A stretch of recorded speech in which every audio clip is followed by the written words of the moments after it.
Hello students, अज का साडा topic है बिहेवियर ऑफ लाइट। सो बेटा लाइट जिहड़ी है इहदा डुअल करैक्टर हुंदा है। डुअल माने दोहरा character. It shows particle nature as well as wave nature. जिहड़ियां लाइट दियां कुछ प्रॉपर्टीज़ ने वो असी लाइट नूं पार्टिकल मन के एक्सप्लेन कर सकते हैं और जिहड़ियां लाइट दियां कुछ प्रॉपर्टीज़ है उन्होंने असी लाइट नूं वेव मन के एक्सप्लेन कर सकते हैं। सो बेटा असी ये कहते कि लाइट जिहड़ी है वो दोहरा करैक्टर शो करती है, डुअल करैक्टर शो करती है। अज आपां गल करनी है इहदे वेव नेचर बारे। सो जिहड़ी लाइट हुंदी है इहदे अंदर बेटा दो फील्ड्स हुंदियां, इलैक्ट्रिक फील्ड, मैगनैटिक फील्ड। सो इस करके इन्हां नूं कहा जाता है इलैक्ट्रोमैगनैटिक वेव्स, इलैक्ट्रिक एंड मैगनैटिक। सो बेटा जो वेव्स है वो किसी भी वाइब्रेटिंग सोर्स तो ओरिजिनेट होके इस तरीके का पाथ फॉलो करदियां, इस तरीके नाल वेव मूव करदियां।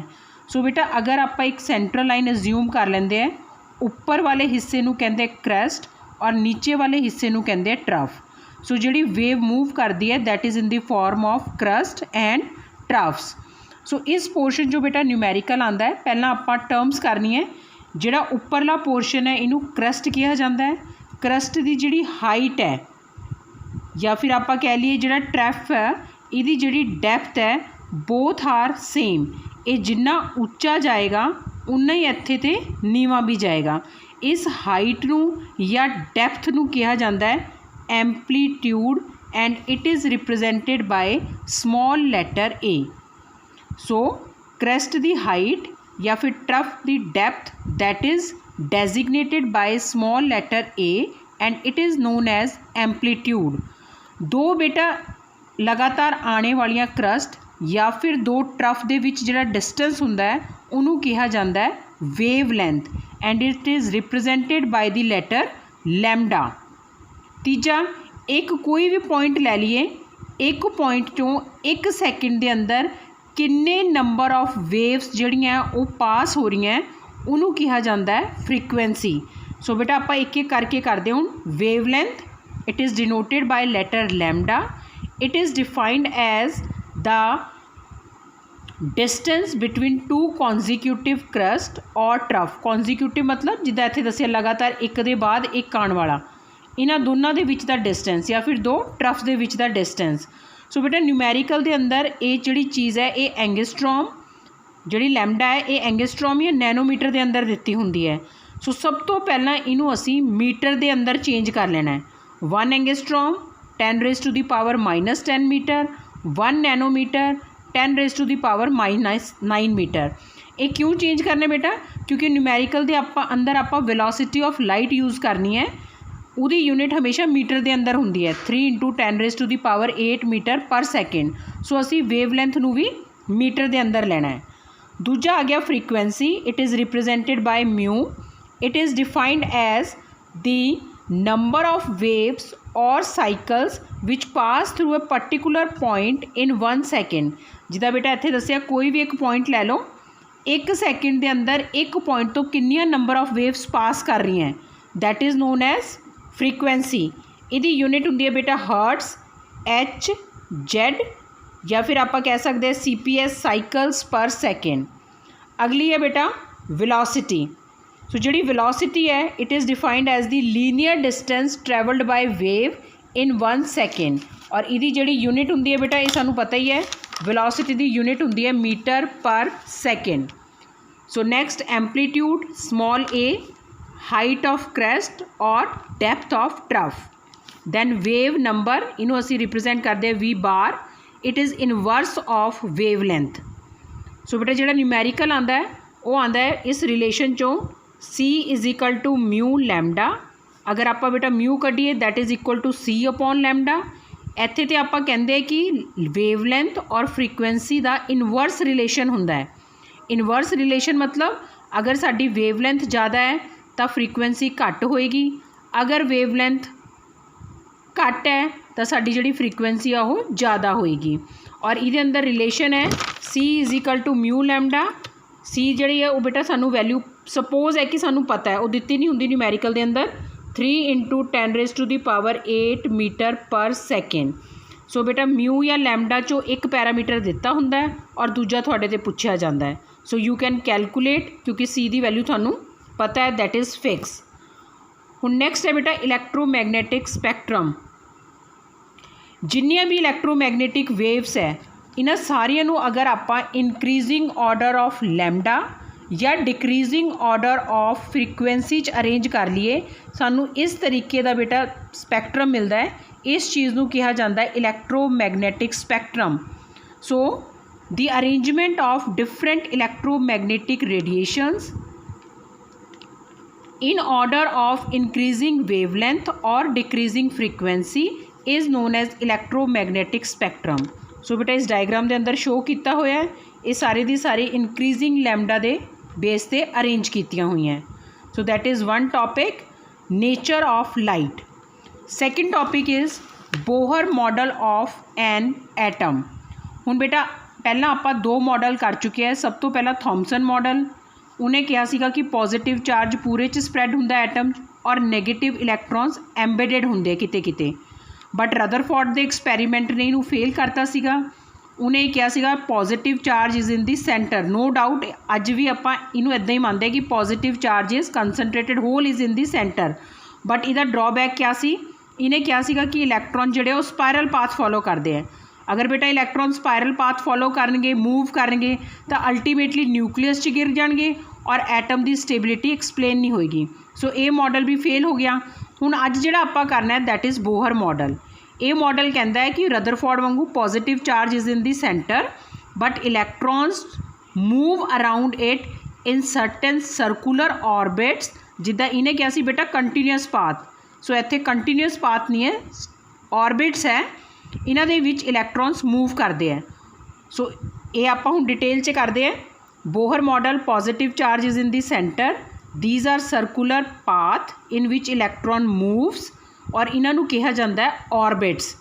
अगर साडा जिहड़ा मेन है 1 2 3 4 उहदे अकॉर्डिंग ऑर्बिट्स नूं नाम दिता जाता है capital K L M N। I am again repeating Rutherford वांगू इहदा ए पॉइंट बिल्कुल सेम है कि positive charge is in the centre but electrons are not revolving around the nucleus in spiral path. हुण बेटा ये आपां पॉइंट करने हैं। सब तो पहला point an atom consist of a small heavy positively charged nucleus in the centre and electrons revolves around it in circular path called orbit. So बेटा सेंटर के अंदर पॉजिटिव चार्ज है और इलैक्ट्रॉन सर्कुलर पाथ के अंदर move कर रहे हैं जिदा इत्थे रिप्रजेंट किया K L M N। इस सर्कुलर पाथ्स नूं कहा जाता है ऑर्बिट। हर एक जिहड़ी ऑर्बिट है बेटा उहदे अंदर पर्टिकुलर एनर्जी नाल एसोसीएटेड है और उन्हां ऑर्बिट्स नूं कहा जाता है एनर्जी शैल्स या फिर एनर्जी लैवल्स। उन्होंने असीं नाम दिंदे स्मॉल n ऑर्बिट 1 2 3 4 उहदे अकॉर्डिंग शैल का नाम हुंदा है capital K L M N। जदों तक एक इलैक्ट्रॉन एक पर्टिकुलर ऑर्बिट च रिवॉल्व करता है तो बेटा ना तो एनर्जी गेन करता है ना वो एनर्जी लूज़ करता है। उहदी जिहड़ी एनर्जी है वो कॉन्सटेंट रहिंदी है। इस करके ये एनर्जी शैल्स नूं स्टेशनरी ऑर्बिट्स भी कहा जाता है। इत्थे स्टेशनरी का मतलब ये नहीं कि ऑर्बिट्स रुकिया हुई हैं, इलैक्ट्रॉन्स मूव कर रहे हैं बट उन्हों की एनर्जी जिहड़ी है that will remain same in a particular orbit. जदों एक इलैक्ट्रॉन एक एनर्जी लैवल तो दूजे एनर्जी लैवल के अंदर जंप करता है उस टाइम वो एनर्जी गेन या एनर्जी लूज़ करता है। एंड लास्ट पॉइंट केवल वही ऑर्बिट्स परमिसिबल है जिन्हां दा एंगूलर मोमेंटम जिहड़ा है। हुण बेटा एंगूलर मोमेंटम क्या होंदा है MVR वो h/2π का मल्टीपल है, यानी n कंटीन्यूअस वैल्यू नहीं होएगी इस चीज़ की where n can be 1 2 3 4 etcetera. So this is Bohr's model. हुण बेटा सक्सेस ऑफ बोहर मॉडल सब तो पहला इस मॉडल ने स्टेबिलिटी एक्सप्लेन की एटम की। रदरफोर्ड नूं अगर आप मन के चलिए कि वो सही है तो इलैक्ट्रॉन बेटा ऑर्बिट के अंदर सानू पता है न्यूक्लियस के आले दुआले मूव करते हैं और अकॉर्डिंग टू रदरफोर्ड मॉडल अगर इलैक्ट्रॉन मूव कर रहे हैं that will ultimately fall into the nucleus और एटम एग्जिस्ट ही नहीं करेगा। जबकि इस मॉडल के अकॉर्डिंग जदों तक इलैक्ट्रॉन मूव कर रहे एक पर्टिकुलर ऑर्बिट के अंदर तो ना तो एनर्जी गेन करेगा ना एनर्जी लूज़ करेगा। It explain stability. दूजा इस मॉडल की हैल्प नाल असी किसी भी n ऑर्बिट के अंदर 1 2 3 4 किसी भी n ऑर्बिट की एनर्जी कैलकुलेट कर सकते हैं by using this formula. And last point this model successfully explain line spectrum of hydrogen. हुण बेटा लाइन स्पैक्ट्रम क्या हुंदा है, इत्थे डायग्राम बनाया है। सो बेटा पहली गल तो इत्थे मैं शो किया है n is equal to 1, n is equal to 2, 3, 4, 5, 6, 7, 8। ये जिहड़ियां सीधियां लाइन्स है ये एक्चुअली पॉजिटिव चार्ज दे अराउंड जिहड़ी आपां ऑर्बिट्स की गल कर रहे हैं वो शो कीती हैं, क्योंकि बेटा इत्थे पूरा डायग्राम इस तरीके नाल कॉम्पलैक्स बन जाना सी। सो इत्थे n is equal to 1 for example n is equal to 2, ये एनर्जी लैवल्स नूं इस तरीके नाल खोल के दिखाया गया है ताकि साडा डायग्राम ज़्यादा क्लीयर हो जाए। सो ये सर्कुलर ऑर्बिट्स नूं ही खोल के दिखाया होया है। सो बेटा लाइन स्पैक्ट्रम के अंदर क्या है, फॉर एग्जाम्पल असी लोअर लैवल ले लिया n इज इक्वल टू 1, किसी भी हायर लैवल तो लो लैवल फिक्स है 1, किसी भी हायर लैवल तो अगर इलैक्ट्रॉन लोअर लैवल 1 च आंदा है तो सानू बेटा इस तरीके की सीरीज़ मिलती है लाइन्स की, उन्होंने कहा जाता है लाइमन सीरीज़। इसी तरीके नाल लोअर लैवल 2 के अंदर अगर इलैक्ट्रॉन किसी भी हायर ऑर्बिट तो आंदा है, हाई टू लो आ रहे हैं बेटा सारे, तो उन्होंने कहा जाता है बाल्मर सीरीज़। इसी तरीके नाल अगर lower level n is equal to 3 है और किसी भी हायर लैवल तो इलैक्ट्रॉन जिहड़ा आ रहा है तो उन्होंने कहा जाता है पास्चन सीरीज़। अगेन अगर साडा n इज इक्वल टू 4 है then it is Balmer series, और अगर साडा n इज इक्वल टू 5 है अपर लैवल एनी लैवल तो उन्होंने कहा जाता है Pfund series, P silent here. So ये 5 सीरीज़ है Lyman, Balmer, Paschen, Brackett, Pfund. So बेटा ये अंदर क्वेश्चन आता है, इत्थे मैं हाईलाइट किया है लाइमन सीरीज़ किस रीजन के अंदर फॉल करती है। So Lyman series ultra violet region जिन्हों UV रीजन कहते हैं उहदे अंदर आती है।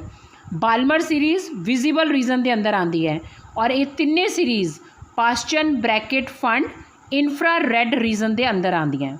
सो बेटा ये जिहड़ा स्पैक्ट्रम है ये होर कोई मॉडल नहीं एक्सप्लेन कर सकिया, it was explain only by Bohr model. So इस करके अज जिहड़ा आपां एटम का मॉडल एज्यूम करके चलते हैं, सारी प्रॉपर्टीज़ पढ़ते हैं जिदा आपां नैक्सट लैक्चर च पढ़नी है, that are based upon Bohr model of atom. ठीक है बेटा, अज का इन्ना ही टॉपिक है। Thank you. नैक्सट आपां करांगे क्वांटम नंबर्स।